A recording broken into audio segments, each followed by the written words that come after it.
Most of you know I'm a real fan of Thomas Jefferson, so I thought it was appropriate.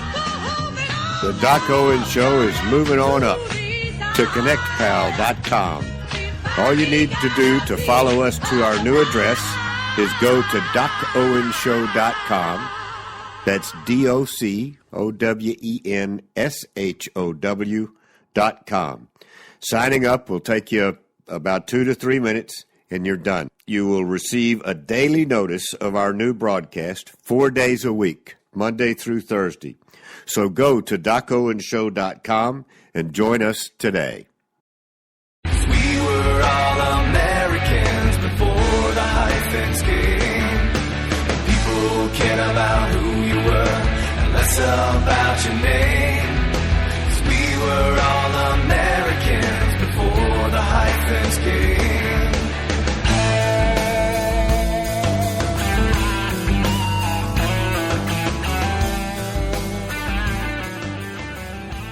Howdy, folks. This is Doc Owen. You are listening to the Doc Owen Show and our special weekly live broadcast. Glad to have you. Glad you're here.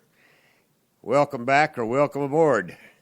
So if you're a newbie with us, you should know that we are all over the social media as docowenshow.com.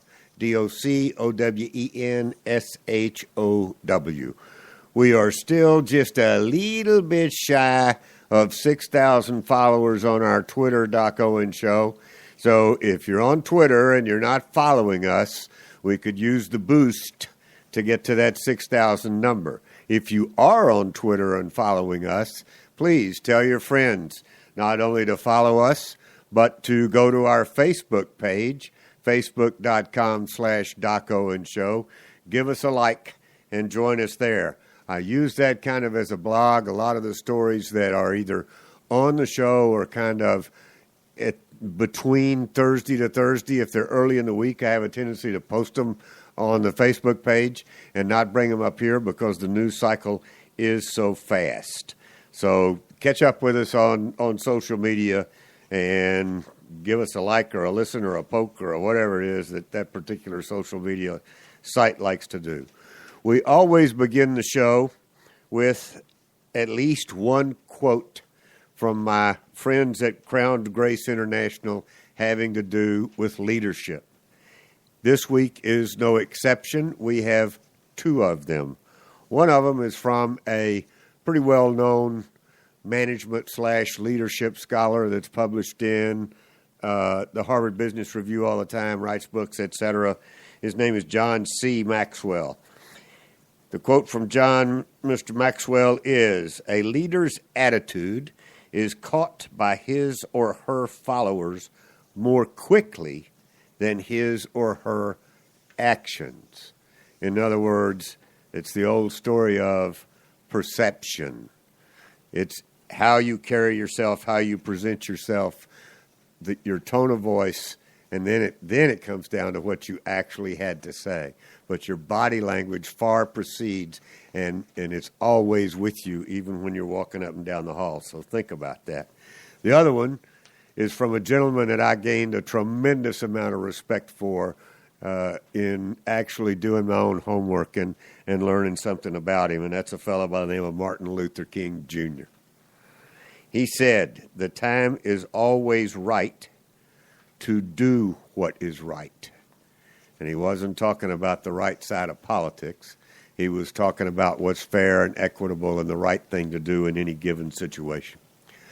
So the latest count, the Republicans gained another seat during the week.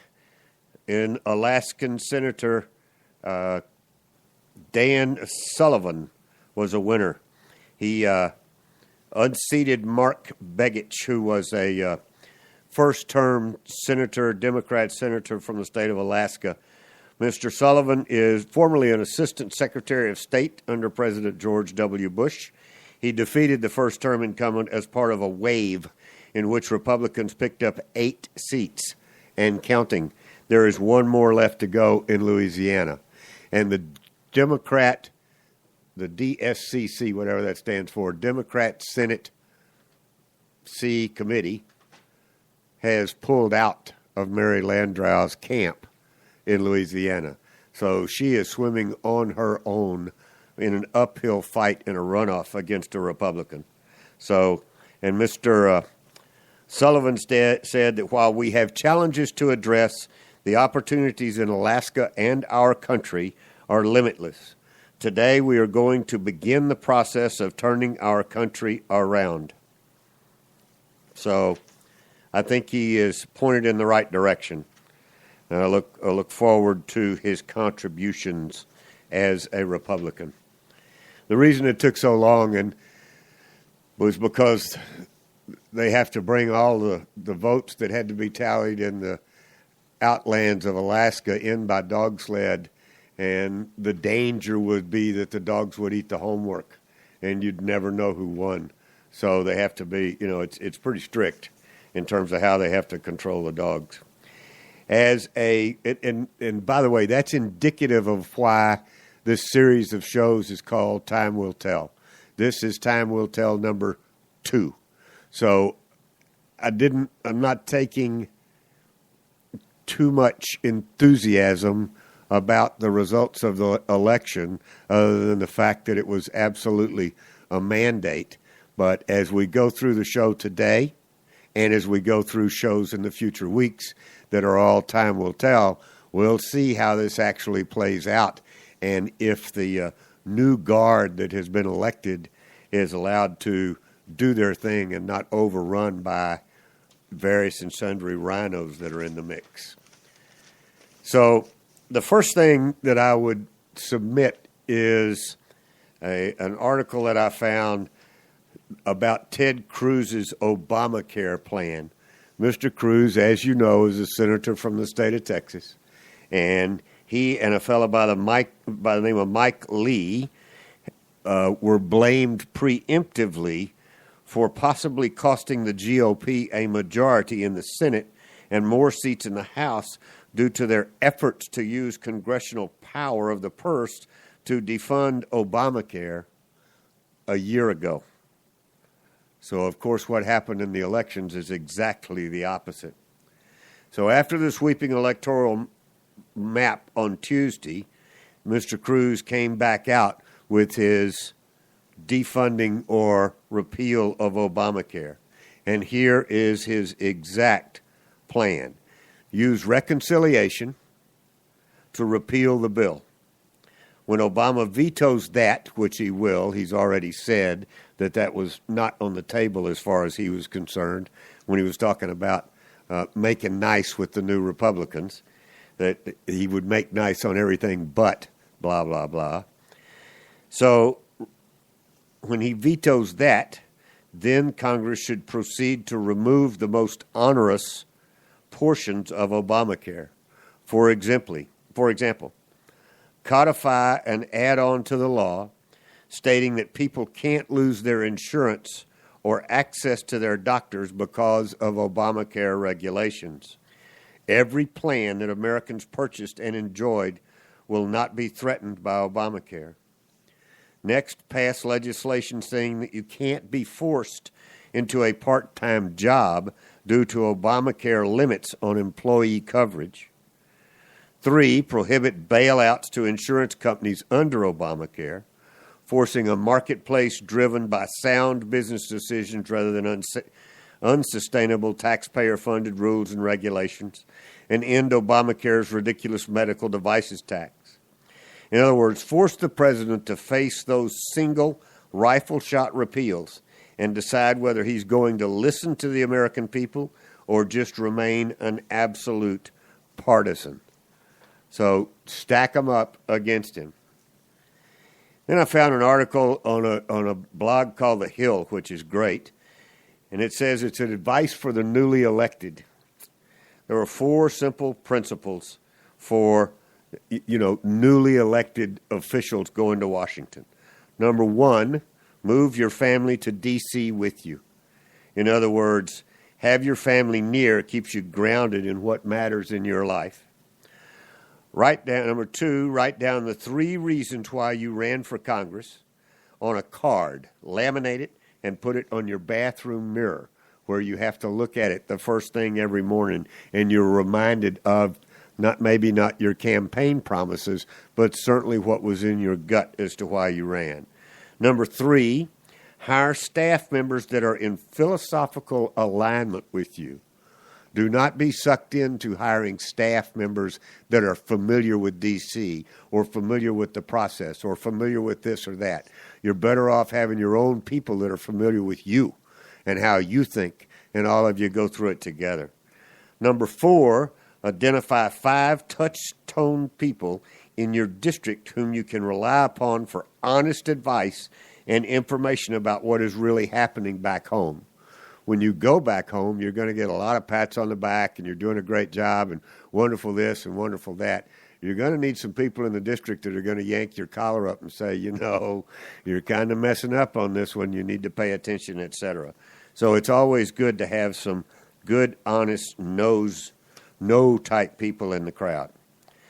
So as a result of after the elections, there was a lot of talk and palaver, et cetera, et cetera.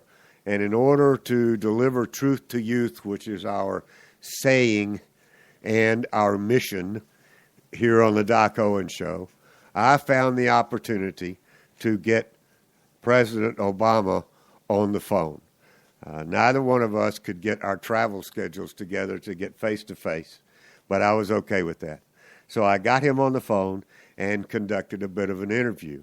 And I thought I would play bits and pieces of that back to you. Some of it may sound familiar if you listen to his speech, his speech after the elections, or if you've heard various and sundry clips about it on the radio. He has a tendency to repeat himself. He sticks to his talking points like nobody's business, simply because it's written down for him, and all he has to do is read it.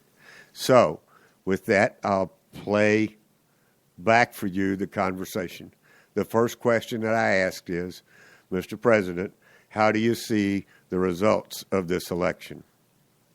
What stands out to me, though, is that the American people sent a message, one that they've sent for several elections now. They expect the people they elect to work as hard as they do. They expect us to focus on their ambitions and not ours. They want us to get the job done. All of us in both parties have a responsibility to address that sentiment. Still, as president, I have a unique responsibility to try and make this town work. This guy is as full of crap as a Christmas goose. It offends me. I have not played one round of golf since he took office. As a matter of fact, I have been busting my butt to pay for all of the illegals that he's allowing to invade my southern border here in Texas. So to everyone who voted, I want you to know that I hear you.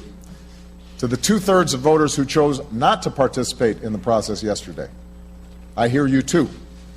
Somehow, Obama thinks that by invoking another president that was disgraced, Richard M. Nixon, that he's going to make everything he says after that okay, and it fires a warning shot across the bow of the Republicans who just whipped butt in terms of the November election. Nixon's famous silent majority speech was written and delivered November the 3rd, 1969. During his successful campaign for the presidency in 1968, Richard Nixon promised he had a secret plan to end the war in Vietnam. Yet the president decided early in his administration that a quick withdrawal, quote, would result in a collapse of confidence in American leadership. A nation cannot remain great if it betrays its allies and lets down its friends, end quote. Many Americans were unhappy when an end to the war did not materialize. In October 1969, protesters staged a huge rally in Washington, D.C., And on November the 3rd, the nation eagerly tuned in to a major Nixon television address on Vietnam policy. But instead of announcing the end to the war that he had promised in the campaign, Nixon outlined his policy of Vietnamization, which provided for American troop reductions but a continuation of fighting. He repeated that he had argued before the United States had to achieve peace with honor and to avoid an overly sudden withdrawal. At the end of the speech, he called for the great silent majority to support him in this goal. Well, in the aftermath of that speech, polls appeared to indicate that a silent majority did in fact side with Nixon. The day after the speech, as supportive telegrams and letters streamed into the White House, an administration official clarified Nixon's concept of a silent majority as a large and normally undemonstrative cross-section of the country that until last night refrained from articulating its opinions on the war. Opponents of the war responded on November 15th with Moratorium Day, where 500,000 protesters gathered at the Washington Monument. Nixon was so confident the nation was behind him that he informed the press he was watching a football game as the rally unfolded. Positive public reaction to the silent majority speech had boosted his confidence. He pledged to continue the war and declared he would not permit U.S. policy to be dictated by a minority staging demonstrations in the streets. So now, ask yourself, did that same silent majority come forward in support of President Obama's speech after the November 2014 elections? I would submit to you, absolutely not. Had they, I can assure you, we would have heard nothing but clamor about it in the mainstream media, when in fact it was crickets. In fact, it was somewhat of an admonition of his speech that he just doesn't get it. And then he proceeded to fly off to China and be absent for Veterans Day in the United States. Folks, the only thing that's keeping the United States, our elected officials as well as our citizens, from doing what needs to be done in this situation, and certainly for the next 2 years, is the continued call of racist every time we bring up the dilettante activities of our current president. And that's going to be the fact. So we're going to have to figure out another way to work around it. At this point, I get to take a bit of a break, and I will be right back.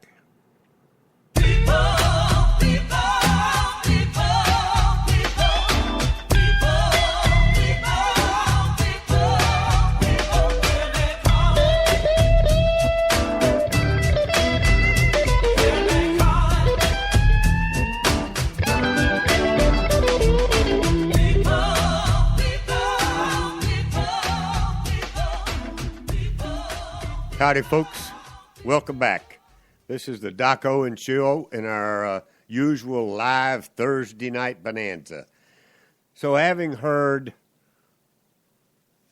what President Obama said after the election about hearing what the silent majority or the non-voters had to say, let me give you a little tip as to what is going on out there, in addition to the smackdown that the Republicans delivered nationwide. I mean, if you saw a map, let me give you a visual picture of the map of red versus blue wins, red being Republican, blue being Democrat. Of the red versus blue nationwide, there is a sliver of blue down the West Coast, and I mean a sliver, right on the edge, right where the water is, as far as the Republicans can push them without pushing them into the sea. there's a sliver of blue on the east, in the upper east side, Washington, D.C., and a little bit north. All right? There is a minor pocket of it in the state of Texas. Guess where? Right down in the tip next to Mexico. Go figure. All right? And a couple of other pockets nationwide, but it is frightening. Not really. I mean, it's just demonstrative in a colored map how sweeping this election was. When you think about just taking over 8 seats in the Senate, that doesn't sound like very many. But when you drive those results down into the state houses and into local elections and into, all the other things that went on, it was a tremendous outcry from the people of the United States to turn this sucker another way. The country does not like the direction it was heading. As an example, some state Democrats are abandoning the party and switching to Republican. Thus far, at least 4 Democrats have already jumped the sinking Democrat ship to become Republicans, and in one case it gave the GOP a majority control of a state Senate for the first time since the 1930s. The first to jump party was West Virginia State Senator Daniel Hall. All right? And if I remember correctly, West Virginia is where this 18-year-old got elected as a Republican that we talked about last week. Hoo-yah. And so that was a signal to apparently a lot of the old guard in West Virginia. They had another GOP switch when Evan Jenkins dumped the Democrat Party. Jenkins had been a Republican, went to the Democrats, and is now back as a Republican. And this article goes on to say that this is probably just the beginning. As the weeks drag on, there will likely be a few more to make the switch at the state level. So this is something that you should not lose track of. It's very, very important to understand that the base in the Democrat Party is very much standing on shifting sand at best. In a lot of cases, it is just flat quicksand. Let's talk about the lame duck that's coming up and things that they're gonna try to drive through while it's going on. First of all, a judge has slammed the Department of Housing and Urban Development, one of our 3-letter acronym friends by the name of HUD, reversed a rules change published last year by President Obama's Department of Housing and Urban Development, repudiating the department's attempt at wielding policy measures to legislate outcomes that Congress never intended when it passed the Fair Housing Act. Basically, HUD was attempting to change its rules so that its application of fair housing policy would achieve equal outcomes instead of equal opportunity to obtain housing under the law as Congress intended. Remember, the United States of America is about opportunity. We are the land of opportunity. I've never heard it be said that we are the land of outcome. Communists promise outcome because it's barely in existence. In America, you can rise above that. That's why it's called the land of opportunity. And as he continues to cooperate, Obama tries to skip Congress on a thing called net neutrality.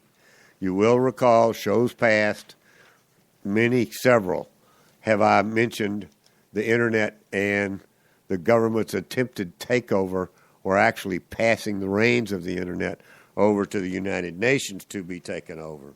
All right? They're trying to do it through the Federal Communications Commission in the name of protecting and promoting the open internet. All right?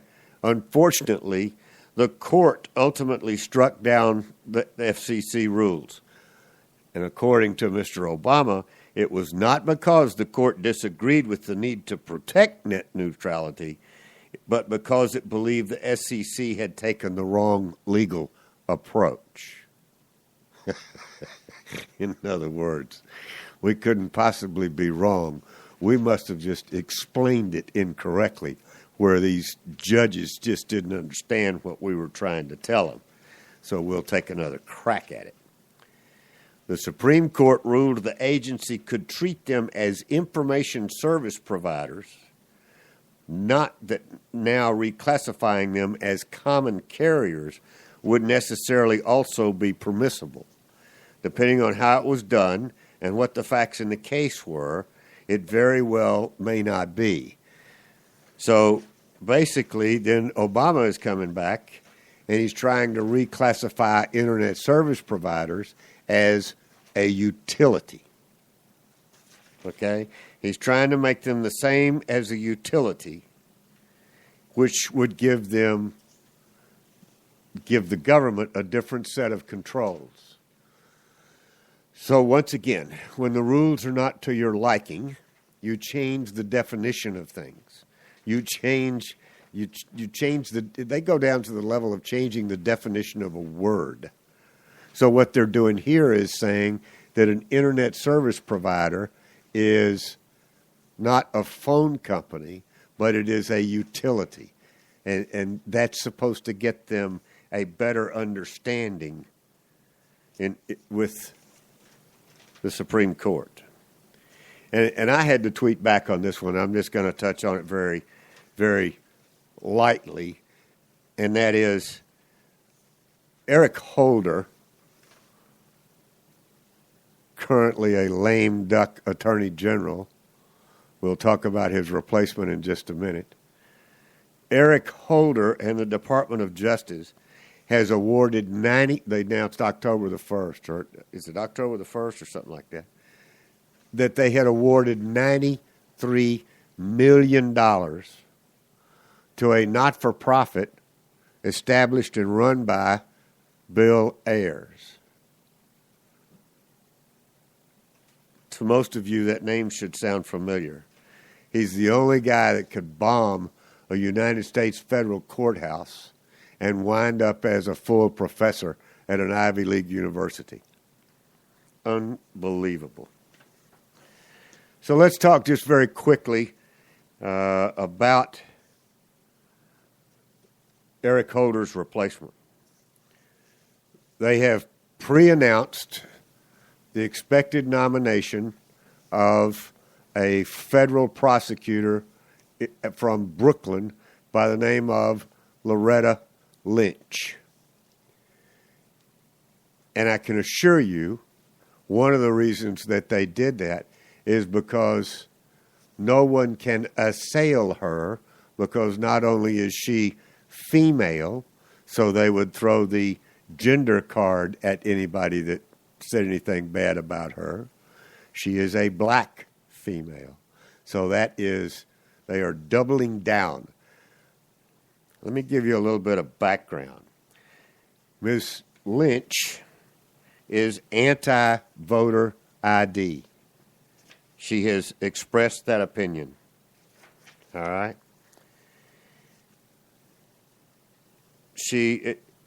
It's also known that Eric Holder has been engaged in a lot of misbehavior as an attorney general.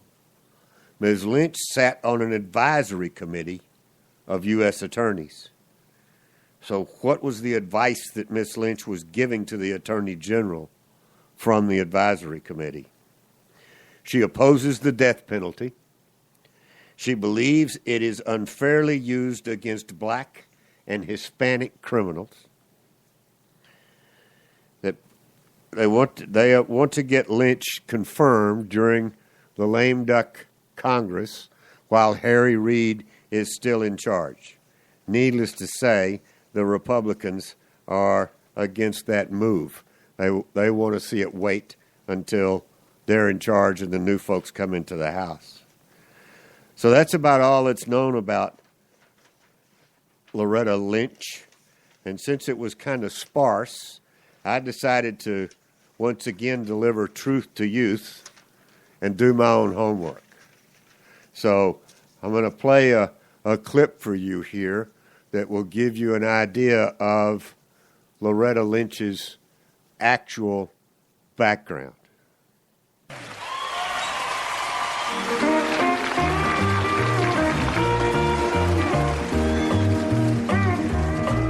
Well, I was born to coal miner's daughter in a cabin on a hill in Butcher Holler.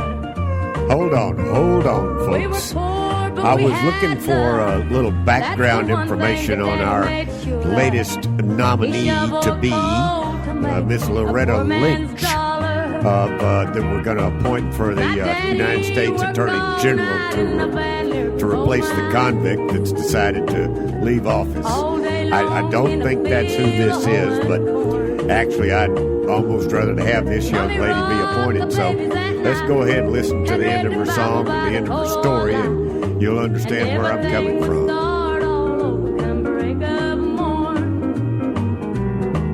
Daddy loved and raised their kids on a miner's pay.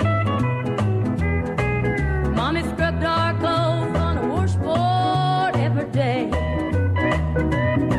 Why, I've seen her fingers bleed to complain there was no need. She'd smile in Mommy's understanding way.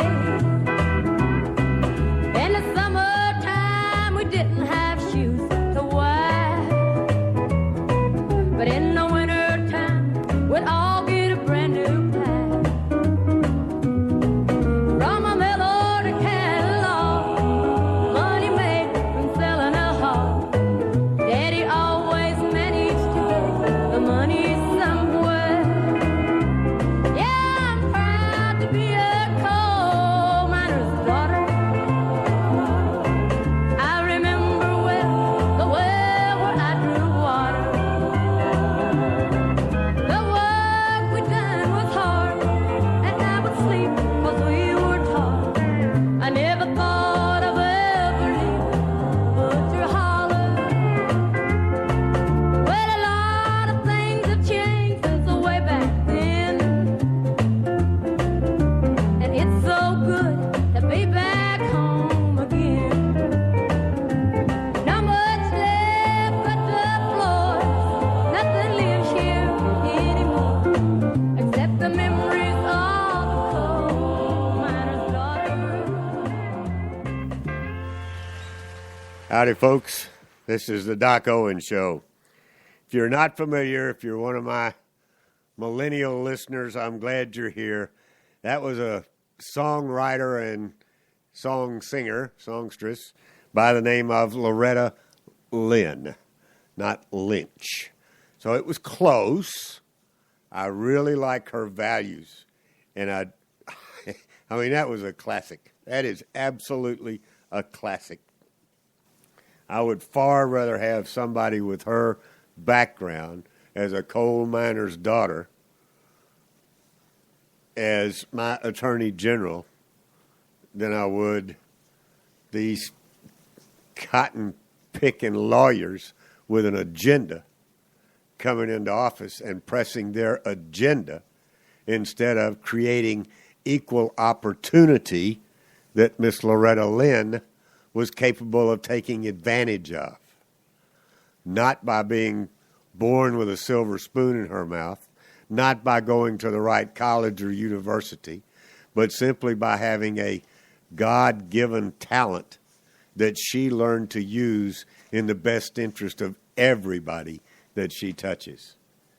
So, there's my 2 cents on it.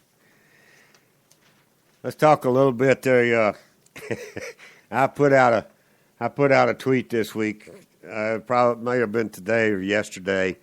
It seems that one of our Ivy League schools, Dartmouth College to be exact, I think they deserve to be named, was completely over the top in a lack of hospitality for Governor Rick Perry. they hosted a Q&A session and invited Mr. Perry to be there.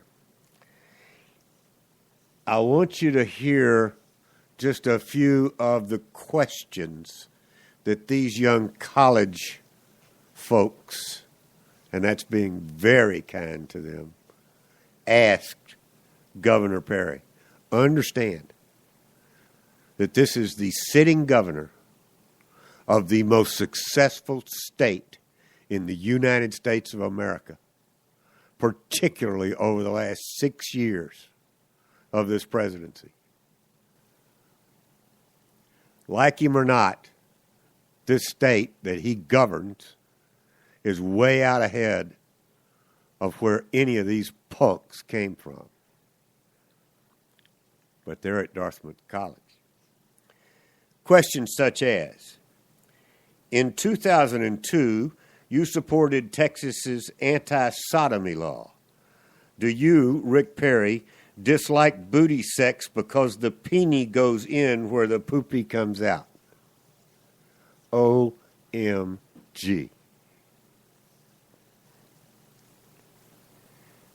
And another one like, I know you have been very strong on all foreign policy issues, including Somali pirates.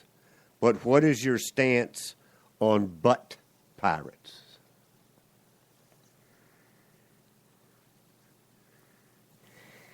It just goes downhill from there. I literally had to stop reading. I didn't even get to the point where it talked about anything having to do with Perry's response.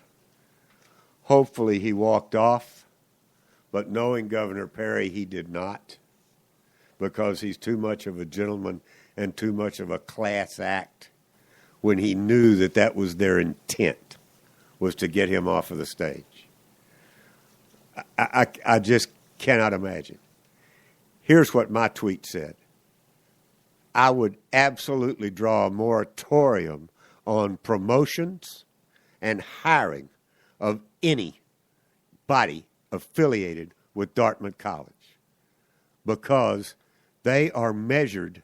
I teach, remember, at a university. They are measured by how well their graduates do. It wouldn't take very long to turn that school around if their graduates couldn't get work. They'd either change their program and change their attitude, or they wouldn't go out of business, but they damn sure have to live off of their Ivy League money they've got stashed somewhere. And I can assure you, it would get pretty old pretty fast. So, as you can tell, that one kind of aggravated me. It probably would have aggravated me just as much had it been any other sitting governor that was assaulted in that manner by a bunch of college kids. All of us should be aggravated. Because I can assure you, Dartmouth is probably a private school. But I can assure you, in one way or the other, they have figured out a way to take advantage of your tax dollars and mine and the system. Well, that one just went all over me. There's another thing out there, excuse me, talking about, how we gotta pay really close attention, beyond close attention, particularly for the next 60 days, it is, or whatever, 90 days, until the Republicans actually take over, and absolutely for the next 2 years. The United Nations, here's a case in point, the United Nations has announced that the arms treaty, the arms trade treaty, will go into effect this December the 24th. Okay? It regulates the international trade in conventional arms, from small arms to battle tanks, combat aircraft, and warships. Will enter into force the 24th of December. It's ironic, the New American's Joe Wolverton writes, that it's ironical that on the day before the world's 2.18 billion Christians commemorate the coming of Jesus Christ to earth, the United Nations will officially put into action a plan to deny them of a right given to them by the very God whose birth they celebrate. And it talks about the fact that Mr. John Kerry signed this particular UN agreement, that the United States is in the deal. Friends, don't be fooled by that. Nothing could be farther from the truth. In order for any international treaty to take effect, it must be ratified by both houses of Congress. And that is a very difficult thing to do. And I can assure you, when it comes to arms control, you're going to have an uphill challenge getting it through a Republican-controlled Congress. At least I would hope that to be the case. As witnessed by that little sputter there a minute ago, I'm going to take a break. I got too fired up over Governor Perry and other such things. And take a little sip of water. When I come back, we'll talk a little bit about goings-on the local basis in San Antonio, Texas, and we'll call it an evening. So listen to this little ditty by a friend of mine, and I will be right back.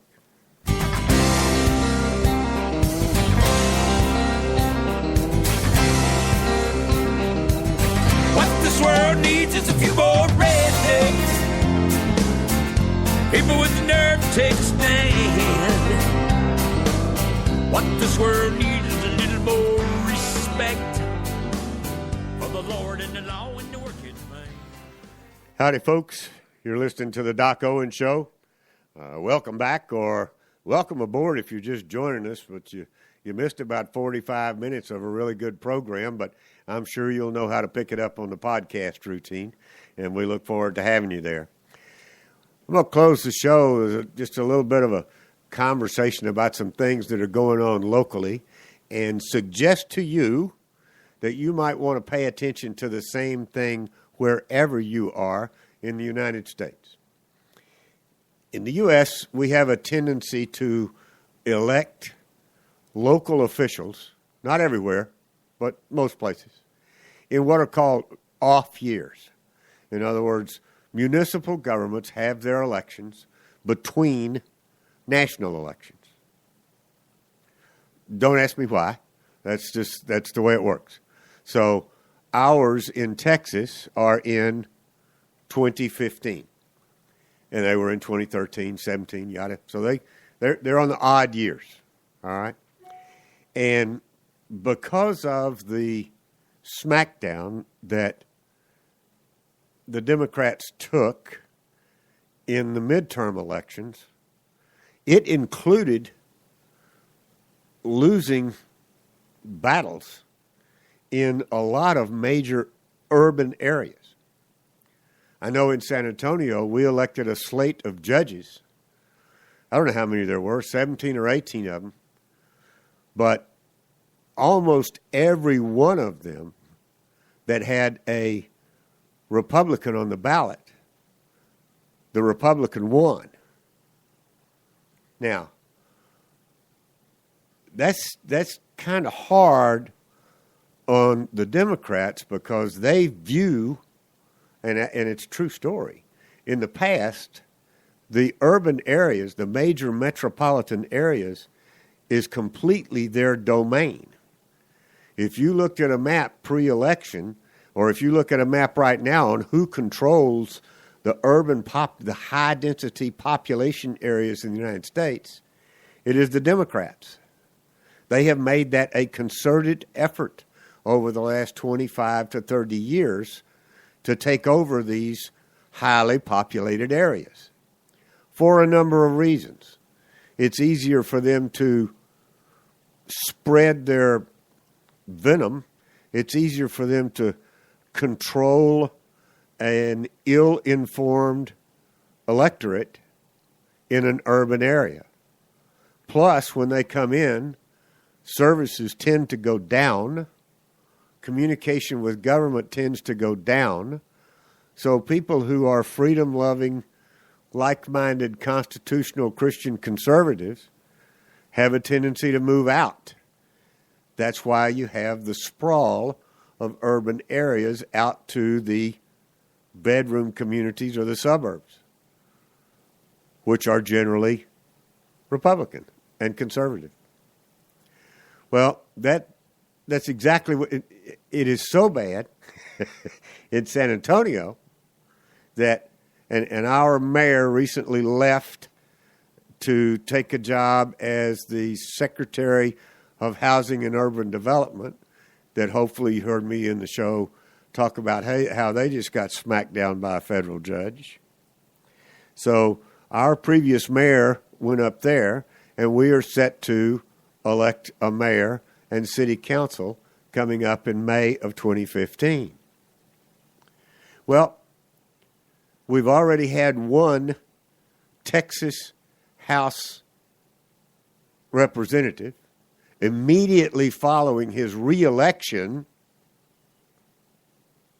less than a week ago, immediately following his reelection, resign his position and announce his candidacy for the mayor of San Antonio. Another Democrat, a sitting senator in the state of Texas, who was running for attorney general on the Democrat ticket, is also announced that she's contemplating running for the job of the mayor of San Antonio.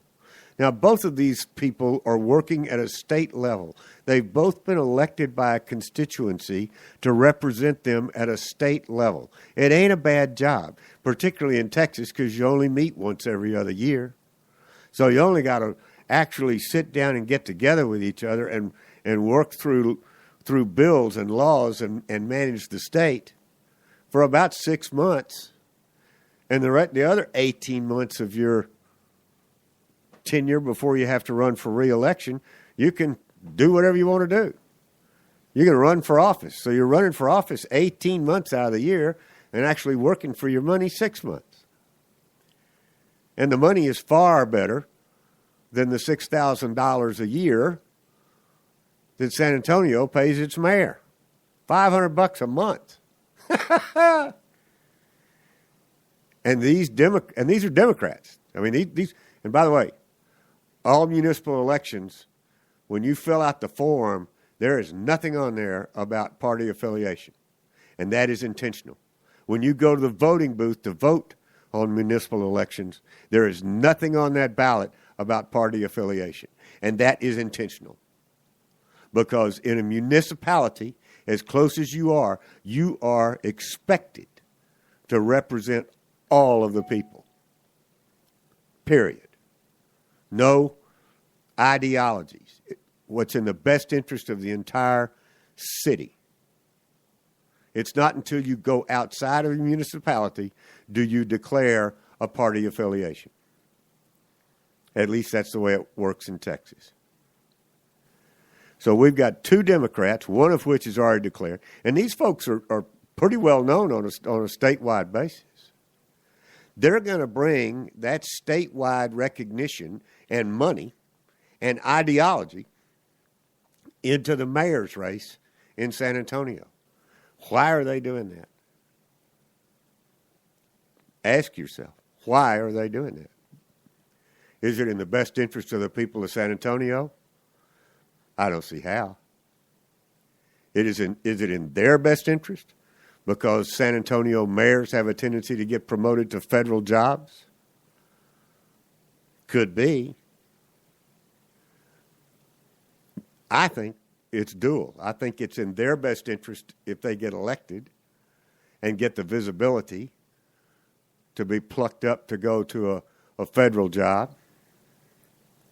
I think it's also a defensive maneuver by the Democrat Party to bring in the big guns, because there's a real strong chance after the last election that a conservative might get elected to run the city of San Antonio.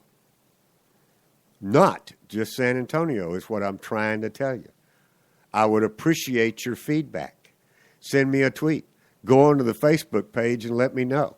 somehow get word to me if it's going on in your municipality. Take a look. Think about it. Look at the bigger, broader picture of what this next municipal election is about. Trust me. Trust me on this. In a lot of cases, the municipal elections nationwide are going to be about the Democrats protecting their real hardcore base. If they lose on a local level like they did in 2014,